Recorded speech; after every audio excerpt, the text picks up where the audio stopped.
Tonight on CFTK-TV News, the Guns N' Hoses hockey game recently took place. A new report paints a troubling picture of youth health in BC, and UBC Hospital opened up a first-of-its-kind lab. Northwest BC's only television news team. We are CFTK-TV News. Good evening, I'm Cale Maslin, and here's what's making the news in the Northwest and beyond today. In their latest weekly report, the Kitimat RCMP discussed the usual range of cases, but also an annual charity event of theirs as well. The Guns N' Hoses hockey game took place back on February 10th and was organized by Kidsport Kitimat, the Kitimat RCMP, and the Kitimat Fire and Rescue. The game is one that sees RCMP, certain civilians given special agent status for an evening, as well as conservation and Department of Fisheries officers, compete against firefighters from Kitimat and a few other surrounding communities at the ice surface in the Tamatik Arena in Kitimat.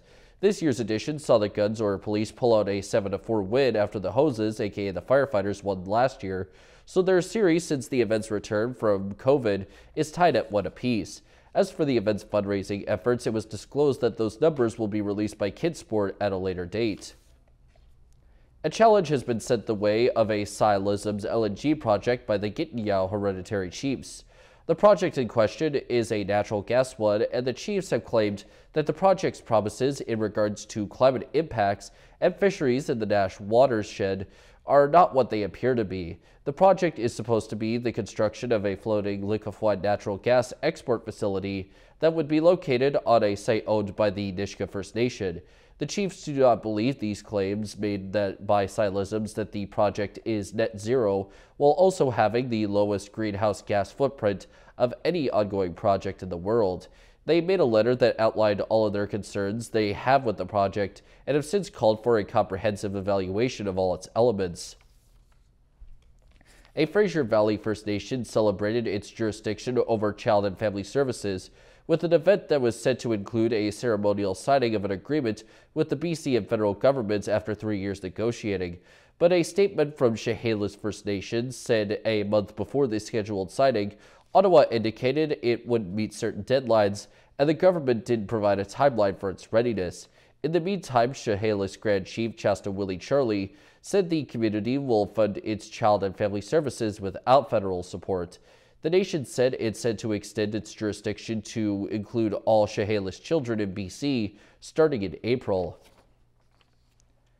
A comprehensive look at the health and well-being of BC's young people paints a troubling picture of life post-pandemic. As CTV's Ben Milcher reports, many feel stressed and overwhelmed and are more likely to engage in risky behavior. They tell us to shoot for the stars, but don't show us how to aim. For Talon Nadeau and Justin Percival, music was a lifeline through adolescence. Music was one of the things that kind of kept me, above water kind of thing, like so I could still breathe.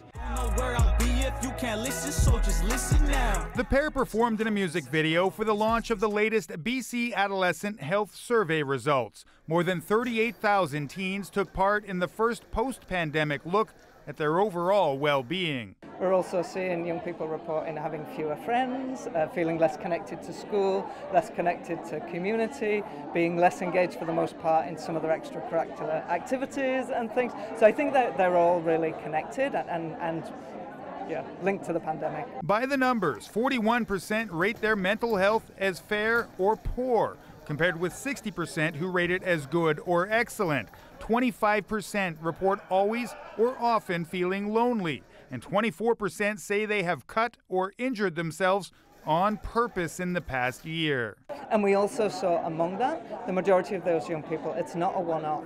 They're doing it on multiple occasions. So it's obviously a way of managing whatever's going on in their life. 6% of the youth who took part identify as Indigenous, a group that has typically had higher negative responses in the survey, often linked to intergenerational trauma. I didn't know my dad growing up, and my mom's a fighter. She's a 60 scoop survivor, so I get a lot of strength from her. Drug use is down, but teens who do experiment are likely to begin at a younger age. And fewer youth are having sex, but those who do are less likely to use contraceptives. The group behind this survey hopes school districts, health authorities, and the provincial government can use the data to improve overall health for young people. Ben Milger, CTV News, Vancouver.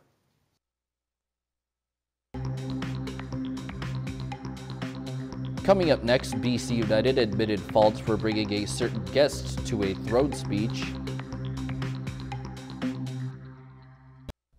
Welcome back. It's now up to prosecutors to decide whether charges should be laid in a crane collapse that killed 5 people in Kelowna in 2021. Mounties are recommending a criminal charge, but as CTV's Ben Nesbitt reports, who that is and why remains unknown. A scene of destruction and tragedy that shook Kelowna's downtown core. It was really chaotic. I mean, a lot of police were everywhere, ambulance, fire truck. The chaos in July 2021 ensued after a crane attached to a high-rise under construction suddenly collapsed. The disaster claiming the lives of these 5 men. 4 were working at the construction site. The 5th died when the crane smashed into his office in a nearby building. Tuesday, Kelowna RCMP announced after a lengthy investigation, they've submitted a report for charge assessment to the prosecution service for 1 count of criminal negligence causing death. I think it's an important first step in this province in terms of holding somebody accountable when there's an industrial accident like this. But exactly who will be held responsible if the charge is approved was not disclosed by RCMP. The parents of 2 of the victims, Eric and Patrick Stemmer, own the company whose workers were dismantling the crane. In a statement to CTV News, the company's lawyer said the decision of the RCMP to publicize the result of their investigation while remaining unwilling to name the parties who they say are criminally responsible or the basis upon which they have reached the decision is, in our opinion, both highly unusual and inappropriate. This lawyer, not involved in the matter, says penalties for a company could be severe. A company, of course, can't go to jail. But a company can be made to pay very significant fines. There's no limit to the fine that can be imposed if a prosecution is pursued by way of indictment against a company. Last year, Stemmer Construction filed a lawsuit against the crane's manufacturer, claiming the machine may have contained a defect, which led to the accident. That allegation has not been proven in court. Ben Nesbitt, CTV News. BC United has admitted that a guest at Tuesday's throne speech shouldn't have been invited. Charles Bodie is known for posting transphobic images and statements online, including manipulating a symbol of pride with a symbol of hate. CTV's St. John Alexander has the details. That's Charles Bodie next to South Surrey MLA Eleanor Sturco. She posted this photo online, thanking Bodie and his colleague for being her guest at the throne speech.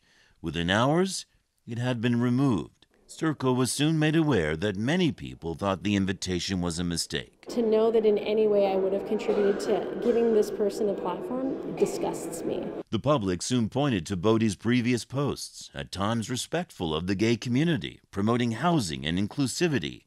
But then some posts are transphobic, with symbols of hate, some crudely denouncing the use of pronouns, he, she, they. Sturco explained she invited a member of a mental health coalition to attend, and Bodie was a guest. They were given a +1 ticket, and unfortunately now I know that the +1 ticket was given to someone who holds views that I'm certainly not in alignment with. She is a prominent member of BC United. Openly gay, Sturco has fought long and hard for LGBTQ rights.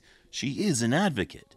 Even the governing NDP admits it's likely this was simply a mistake, but one they argue should have been avoided. Again, at a time when we're seeing Trump-like politics here in BC, we need MLAs of all political stripes to be engaging and bringing people together. I have fought my entire adult life for equality. So, for all of the tweets and hate and things that I've myself received as a result of inviting this person, there's no one probably more disgusted than myself.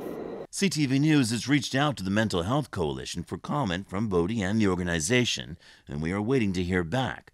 Although Bodie posted that there are misconceptions, and he will be issuing a press release.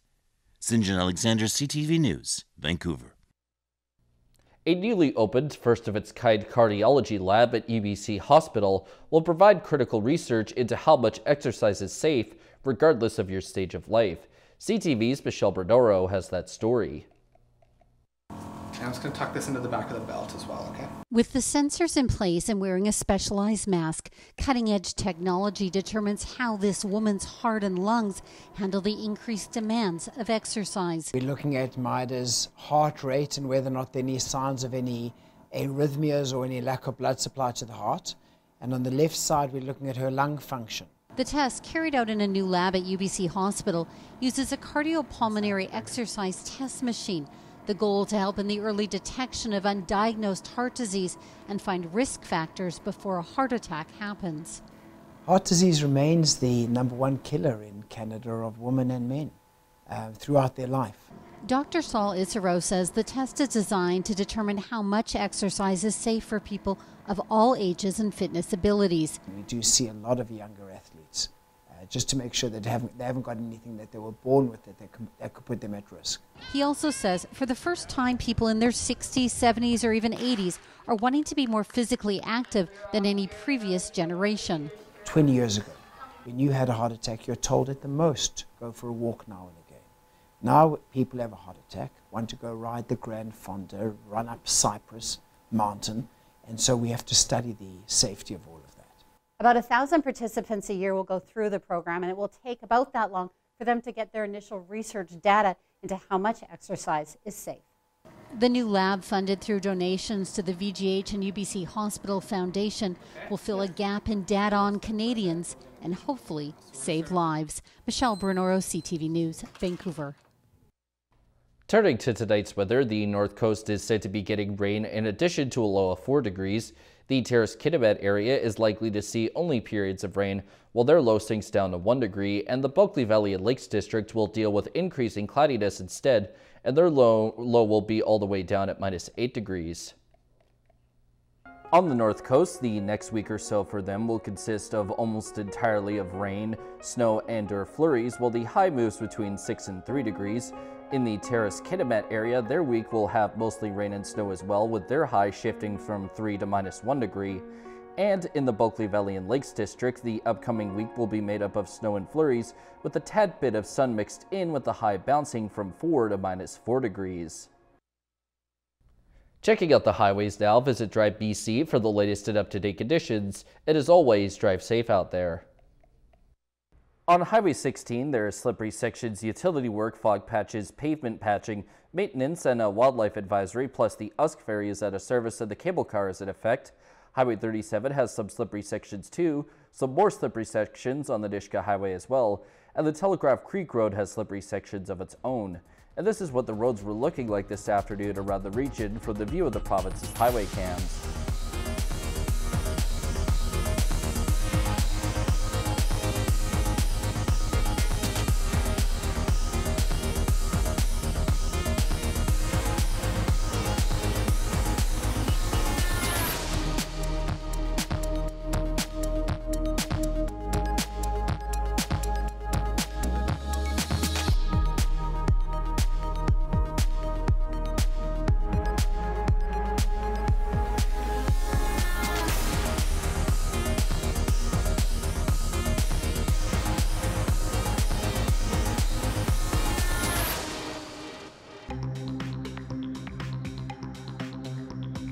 Still to come, an Ontario man is being forced to pay back a lot of money.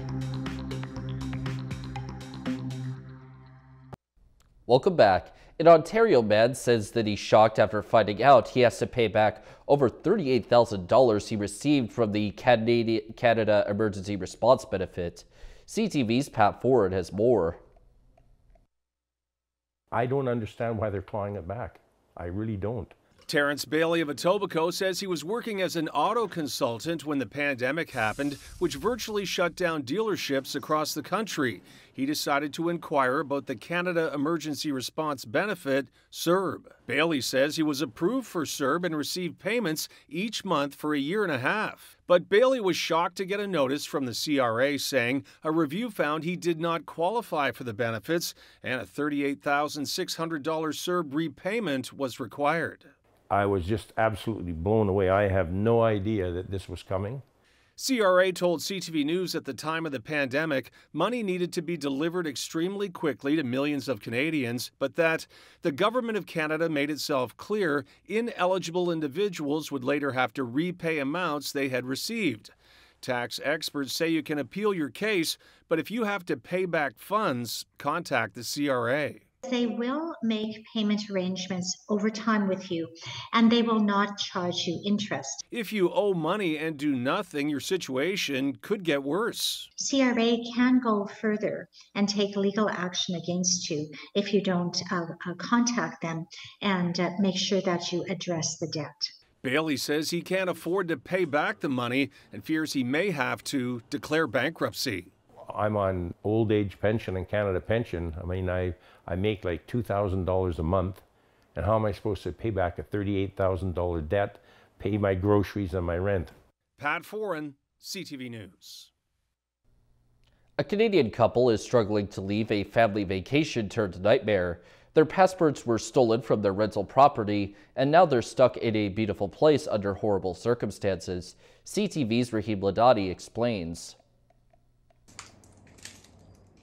Stepping on broken glass as she approached her window in Turks and Caicos, Jessica Botello quickly realized her rental property had been broken into. At that point, you don't know if somebody is still in the unit with you, right? And so a little bit of panic. Botello and her partner David Pereira had landed in the islands the day before on February 10th. They, along with 26 family members, were celebrating her mother's 70th and aunt's 60th birthdays. The thieves took off with cash, a phone, and other valuables, among them both of their Canadian passports. After reporting the theft to local police, the Mississauga couple reached out to the Canadian consulate.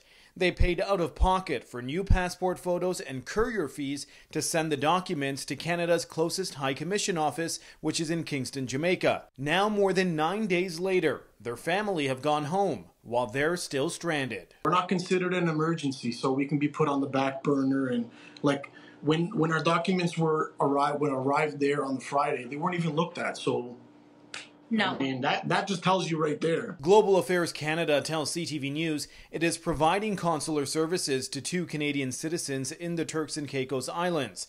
Due to privacy considerations, no further information can be disclosed. On Tuesday, Botello and Pereira were told their passports are ready to be shipped out from Jamaica, but they've yet to receive them. The extra expenses, including the value of their stolen goods, total north of $8,000. Plus the emotional anxiety they're dealing with since the break-in. Being concerned when you see a car following you down a dark road to, finding the machete on property for the gardeners. With the wait to return home growing longer. Rahim Ladani, CTV News, Toronto. Now to a new advance in artificial intelligence technology that will allow anyone to create realistic-looking videos with a few clicks. But as ABC's Rebecca Jarvis reports, it's raising concerns. You're watching the latest in AI-generated content. This is Sora in action, a new artificial intelligence tool that promises to let anyone create realistic and imaginative scenes like these from just a few text instructions. Sora is very simply a magical program where you type in text and out comes a video that corresponds to your text. For instance, typing in the prompt, "a cat waking up its sleeping owner demanding breakfast," can generate a video like this in less than 10 minutes, blurring the lines between what's real and created by humans versus what's computer generated. Depending on the level of complexity, these vivid, stunningly realistic videos can be generated in less than 10 minutes, blurring the lines between what's real and created by humans versus what's computer generated. The company behind this technological marvel? OpenAI, the same business behind ChatGPT. It is now valued at $80 billion, triple what it was just 10 months ago. Sora is currently unavailable to the public, but OpenAI is letting a select few outside experts test it and red flag potential pitfalls. But while the technology is still young, some experts are already sounding the alarm. We heard about an executive at a multinational company in Hong Kong who was conned out of $25 million in a fake video call that was orchestrated. He saw and heard his colleagues, but they were not real. We've also heard of virtual kidnappings that are staged, and you hear your kid's voice, but it's not them. You see them, and it's not really them. And now we turn our attention to the stock markets. The Canadian dollar is up 1/10 of a cent, the price of gold is down $3.60, oil is up 70 cents, natural gas is down 3 cents, aluminum is up $26. In Toronto, the TSX is up 145.70 points, the Venture Index is up 3.23, in New York, the Dow Jones is up 456.87, and the Nasdaq is up 460.75.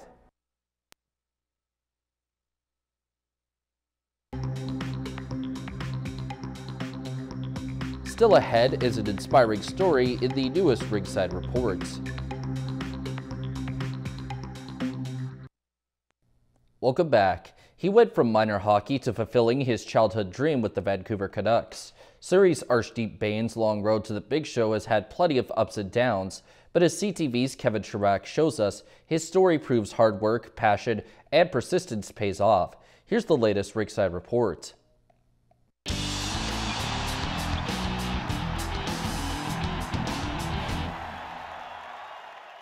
There's a reason why Arshdeep Bains touched the ground before the ceremonial solo rookie skate. It's in our culture where you respect the land that you're, or the people that you're there with, and you respect the land that you're on. And this is a dream come true for Arshdeep Bains. On Tuesday night in Denver, the Surrey native became the 4th ever Punjab hockey player to make the NHL. Yeah, it was really special. I think I almost kind of forgot to hit the pucks on the ice when I went out there, so that's how kind of, I was just in awe of being out there, so it was really special. With a proud papa watching every second, who's been there from the very start. He was a little emotional, told me a little bit of water in his eyes, but that's every kid's dream, I think, to make their dad proud. But the road to the big show was far from easy. He's paid his dues. Bains was never drafted to the NHL. In fact, he was never drafted in junior hockey, but he never gave up. The middle, fakes the shot and scores. He earned a spot with the WHL's Red Deer Rebels, grinding his way to becoming one of the league's top scorers. Backdoor pass to Bains and he scores! The late bloomer continued to flourish at the pro level with the Vancouver Canucks farm team in Abbotsford, recently earning MVP at the League All-Star Game. It wasn't long after he'd get the call. It's endearing to people that it's more realistic. He wasn't a first-round draft pick. He didn't get accolades all the way through a year of foregone conclusion. He did it the old-fashioned way, elbow grease. He played just over 13 minutes, finishing with a few chances and some hits in a 3-1 loss to Colorado. And while it was business for Bains, his impact hoping to leave a lasting impression. They see themselves in him, and that's the nice part. A childhood dream becoming reality, with a journey that's far from over. Kevin Chirac, CTV News, Vancouver. The BC Prosecution Service recently revised its hate crime policy, expanding definitions and guidance for hate-motivated offenses. Attorney General Nikki Sharma applauded the changes, saying the addition of offenses of hate propaganda, as well as the discredited practice of conversion therapy, will be helpful in holding perpetrators accountable. That is all of our news for now. From all of us here at CFTK-TV News, I'm Cale Maslin. Thanks for watching. We'll see you next time.